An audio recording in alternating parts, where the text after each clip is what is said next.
Hello student, आपण बघत आहो अलंकार हा टॉपिक बघत आहो. आपण मागच्या व्हिडिओमध्ये अतिशयोक्ती अलंकार आणि अनन्वय अलंकार याचा अभ्यास केलेला होता. आज आपण बघणार आहोत अपनहुती अलंकार आणि अर्थांतरन्यास अलंकार. तर त्यापैकी अपनहुती म्हणजे काय, अपनहुती अलंकार म्हणजे काय, तर अपनहुती म्हणजे तर लपविणे. लपविणे याला किंवा झाकणे याला म्हणायचं अपनहुती. तर अपनहुती अलंकार म्हणजे जेव्हा उपमेय हे उपमानच आहे असे कल्पिले जाते तेव्हा अपनहुती अलंकार होतो. उपमेय, आपण उपमेय कसं ओळखतो? उपमेय म्हणजेच कोण? कर्ता. तर क्रियापदाला नारा आणि नारी हे प्रश्न विचारून आपण वाक्यातला उपमेय शोधत असतो. इथे मग उपमेय हे काय आहे? उपमानच आहे. उपमान आहे म्हणजे काय?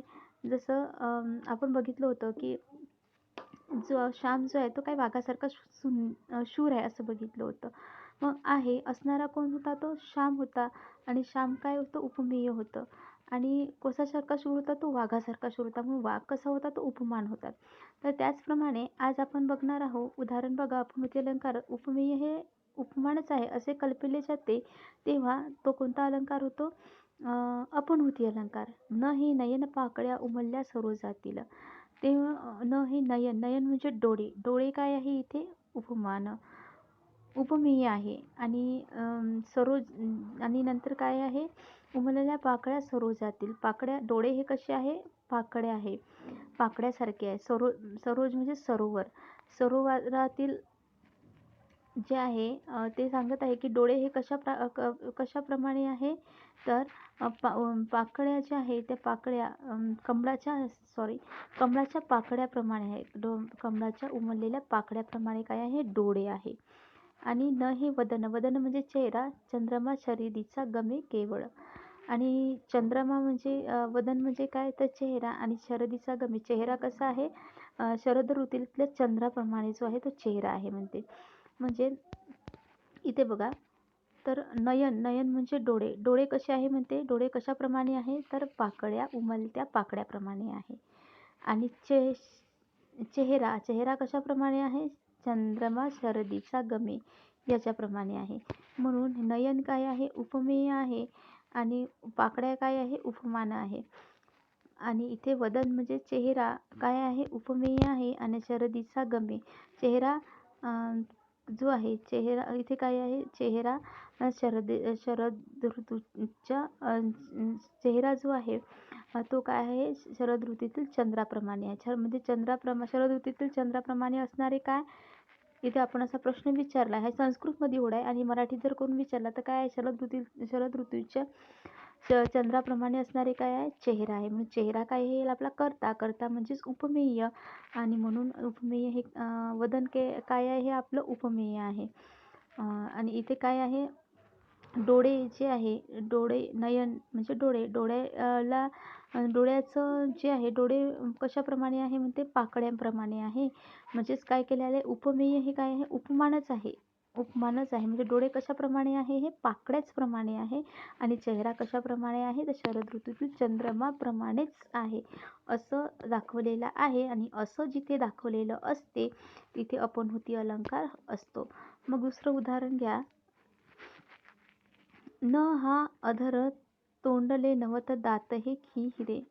ते सांगत आहे की तोंडातले जे दात आहे ते कसे होते? ते हिऱ्याप्रमाणे आहे वाटते म्हणते. तर मग दात हे काय आहे? उपमेय. दात हे कशाप्रमाणे आहे? दात हे हिऱ्याप्रमाणे आहे. म्हणजे दाताला कशाची उपमा दिलेली आहे? हिऱ्याची उपमा दिलेली आहे. म्हणजे आपण म्हणतो ना की एखादी मन कशाप्रमाणे असते तशाप्रमाणे इथे वाक्याची जी असते ती रचना असते तेव्हा उपमेय अलंकार अपनहुती अलंकार होतो. आणि एक लक्षात ठेवा, अपनहुती अलंकारामध्ये न, नोव्हे, कसले, नाही आणि हा जो क्वेश्चन मार्क असतो हे क्वेश्चन मार्क आलेला असतो. तेव्हा समजून जायचं की हा अपनहुती अलंकार आहे. जर आपला गोंधळ होत असेल अपनहुती अलंकार ओळखण्यामध्ये तर न, नाही, नोव्हे, कसले असे जर शब्द आले असेल आणि क्वेश्चन मार्क जर आला असेल वाक्यात तर समजून जायचं की हा काय आहे? अपनहुती अलंकार आहे. आणि अपनहुती अलंकारामध्ये म्हणजे कर्ता जो आहे उपमेय याच्यापेक्षा उपमानच श्रेष्ठ दाखवला जाते. जसं डोळे आहे, डोळे कशाप्रमाणे आहे म्हणते पाकळ्यांप्रमाणे आहे. म्हणजे डोळे म्हणजेच काय, म्हणजे जणू काही पाकळ्याच कमळाच्या असं वाटते. तर म्हणजे कशाला जास्त महत्त्व दिलं आहे, पाकळ्यांना महत्त्व दिलेलं आहे. म्हणून हा कोणता अलंकार झाला, आपुनहोती अलंकार झाला. मग बघा दुसरा आहे अर्थांतरन्यास अलंकार. सामान्य विधानाचा समर्थनार्थ विशेष उदाहरण देणे. बघा आपुनहोती अलंकाराचं अजून आपल्याला पुष्कळ सारे उदाहरण देता येतील. त्यांनी सांगितलेलं आहे की अजून एक उदाहरण देता येईल की आई म्हणून कोणी आईस हाक मारी, ती हाक होई येई कानी मज होय शोककारी, नव्हेच हाक माते मारी कुणी कुऱ्हाडी. म्हणजे आईला जो आहे आई म्हणून आई जे आहे आई म्हणून कोणी आईच हाक मारी, ती हाक येई कानी मज होय शोककारी, नव्हेच हाक माते मारी कुणी कुऱ्हाडी. हे एक उदाहरण झाले येईल. आणि त्याचप्रमाणे हिंदी सॉन्गमधलं हिंदी सॉन्ग घ्यायचं झालं आपल्याला तर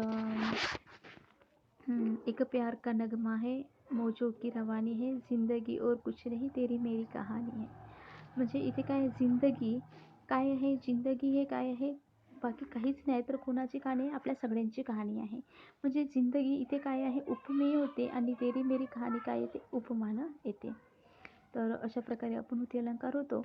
नंतर बघा अर्थांतरन्यास अलंकार. यामध्ये काय आहे, सामान्य विधानाच्या समर्थनार्थ विशेष उदाहरण देणे किंवा विशेष उदाहरणाच्या समर्थनार्थ सामान्य उदाहरण देणे याला अर्थांतरन्यास अलंकार म्हणतात. उदाहरण घ्यायचं झालं तर बघा तदितर खग भिने वेगळाले पळाले,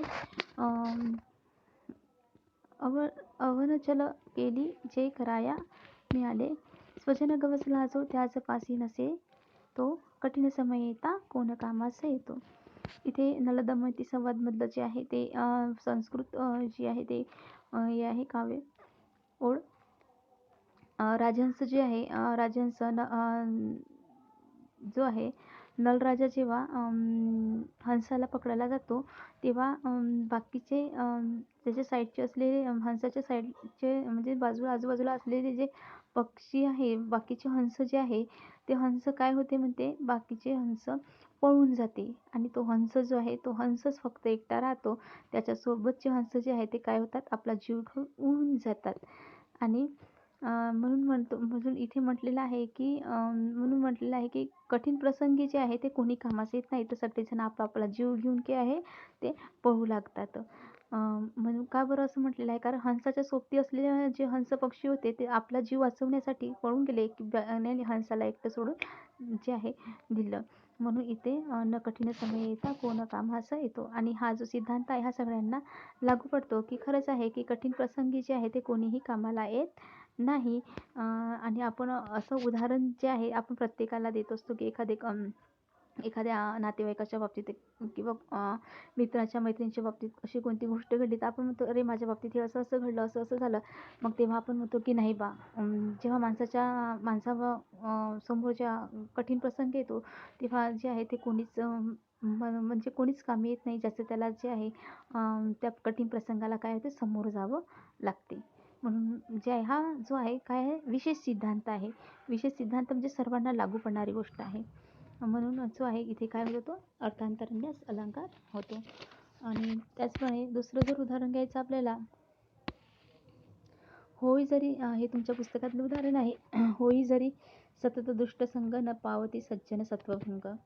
इथे म्हणजे सज्जन जे आहे जरी दुष्टांच्या संगतीत राहिले तरी सज्जनांची सात्विकता जी आहे काही नष्ट होत नाही. असं म्हणतात ना की व्यक्तीवर जर चांगले संस्कार असले तरी जो आहे एखादी दुर्जनाच्या जरी संगतीत राहिला तरी तो जो आहे तो कधीही त्याला म्हणजे वाईट संगत जी आहे ती लागत नाही. त्याचप्रमाणे संतांच्या बाबतीत सुद्धा सांगितलं आहे, कारण संत जे आहे कसे असतात सात्विक असतात आणि त्यांना दुष्टांच्या संगतीत जरी सहवास मिळाला तरी त्यांची सज्जनता जी आहे ती नष्ट होत नाही. हा पण ही गोष्ट आहे उदाहरण द्यायचं झालं तर सगळ्यांना समजून सांगत असतो. त्याचप्रमाणे असुनिया सर्प सदा शरीरी, झाला नसे चंदन तो विषारी, साप चंदनाच्या झाडावर राहत असला तरी पण चंदनाचे झाड मात्र विषारी बनत नाही, आहे की नाही. आपण सांगतो असं की म्हणजे चंदनाचं झाड इतकं सुवासिक आहे पण इतके विषारी विषारी साप त्याच्यावर राहतात, तरी पण चंदनाचं झाड विषारी होते का? नाही होत. म्हणून म्हणजे हे काय आहे, आपण एखादी उदाहरण म्हणजे एखादी गोष्ट जर सांगायची असली कोणाला तर आपण एक फेमस उदाहरण देत असतो. असे फेमस उदाहरण, अशा ज्याला आपण विशेष सिद्धांत म्हणतो, ज्याला फेमस उदाहरण म्हणजेच काही मराठी याच्यात सांगायचं तर विशेष सिद्धांत. म्हणजे एखादी गोष्ट पटवून देण्यासाठी आपण एका फेमस उदाहरण देत असतो. ते फेमस उदाहरण म्हणजेच आपलं विशेष सिद्धांत होय आणि त्यालाच अर्थांतरन्यास अलंकार असं म्हणतात.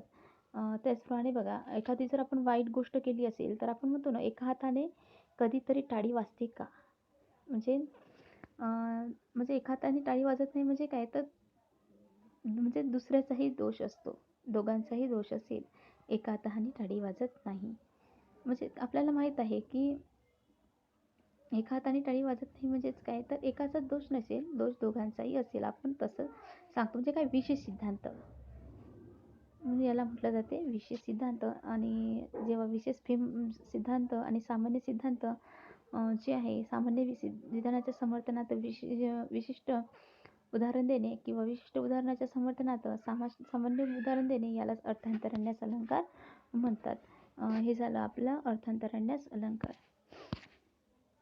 त्याप्रमाणे बघा, इथे तुमच्या मराठी योग भारती पुस्तकातील अलंकारमध्ये इथे उदाहरण दिलेलं आहे तुम्हाला की ताजमहाल आहे, ताजमहाल जगती तोच त्याच्या परी. वरील वाक्यातील उपमेय जे आहे शोधायचं आहे तुम्हाला आणि वरील दोन्ही वाक्यातील उपमान सुद्धा शोधायचं आहे ताजमहाल जगती तोच त्याच्या परी. तर हा जो आहे अनन्वय अलंकार आहे, कारण ताजमहालासारखाच कोण आहे? ताजमहलच आहे. म्हणजे आपण बघितलं होतं ना, आईसारखी मायाळू आईच. म्हणजे उपमेय हेच काय आहे, म्हणजे त्याच्यासारखं अन्य दुसरा श्रेष्ठ नसणे. अन्य श्रेष्ठ म्हणजे ताजमहालासारखा ताजमहालच आहे, म्हणून उपमेय जे आहे काय ताजमहाल लिहिते. आणि वरील दोन्ही उदाहरणात उपमेय ताजमहाल आणि वरील दोन्ही उदाहरणातील उपमान जे आहे ते काय, उपमान जे आहे काही आंबा येईल.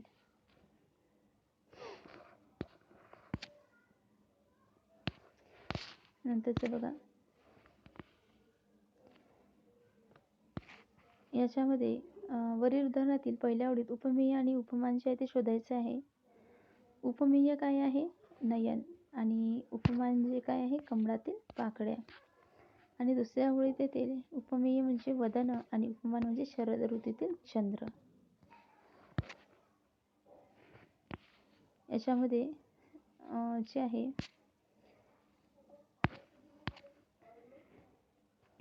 त्याचप्रमाणे बघा, सागराच्या गंभीर सागराचा हा काय आहे? सागरासारखा गंभीर कोण आहे? सागरच आहे. हा जे अनन्वय अलंकार येतो. या दानाशी दानाहून अन्य नसे कोणी, म्हणजे दानापेक्षा श्रेष्ठ कोणतंच दान जे आहे ते नाही आहे. याच्यामध्ये म्हणजे त्याच्यासारखा दुसरा कोणी नसणे असा जेव्हा संबंध असतो तेव्हा तो अनन्वय अलंकार असतो. न हा अधर तोंडले नव दातही किहिरे, ह्या इथे आपण ते अलंकार येतो. आणि मग आहे अर्थांतरन्यास अलंकार. इथे बघून घ्या, तुमच्या पुस्तकामधले सगळे उदाहरण आहे. इथे मुंगी उडाली आकाशी तिने गिळले सूर्याशी. मुंगी आकाशी उडाली आणि तिने सूर्याला गिळलं, असं कधी होते का? इथे काय वेगळेलं आहे? अवास्तव वर्णन, अतिशयोक्ती वर्णन. अर्थांतरन्यास अलंकार. फुल गळे फळ गोड झाले, बिजनुरे डोलात तरू डुले. तेज जडे बगज्योत पाझळे, कामरणेची अमरता ही न खरे. इथे कोणता अलंकार होतो? अर्थांतरन्यास अलंकार होतो. मग इथं म्हटलं आहे फुल गळलं तरी काय आलं? त्याला गोड फळ येते. आणि जरी बीज नुरलं, म्हणजे बीज नुरले म्हणजे काय, बीज जरी नष्ट झालं तरी झाड कसं होते? डोलामध्ये म्हणजे मोठं होते. तेज जडे बगज्योत पाझळे, तेज जडते म्हणजे वाजता जी आहे ती स्वतः जडते, पण उजेड जी आहे ती सगळ्यांना देते. म्हणून का मरणची अमरता ही खरी. मरून म्हणजे मरणानंतरही आपलं अमरत्व जे आहे, म्हणजे आपलं नाव जे आहे ते काय, म्हणजे आपली कीर्ती जी आहे ती मागे उरायला पाहिजे असं तिथे सांगितलेलं आहे. तेव्हा हा कोणता अलंकार होतो? हा अर्थांतरन्यास अलंकार होतो. तर अजून सांगितलेलं आहे. मी तुम्हाला हे सगळे जे आहे ते PDF स्वरूपात पाठवत आहे. मग तुम्ही ते जे आहे ते तुम्ही तुमच्या बुकमध्ये जे आहे त्याची नोंद करून घ्या. इथे आपला अलंकाराचा जो भाग आहे तो संपलेला आहे.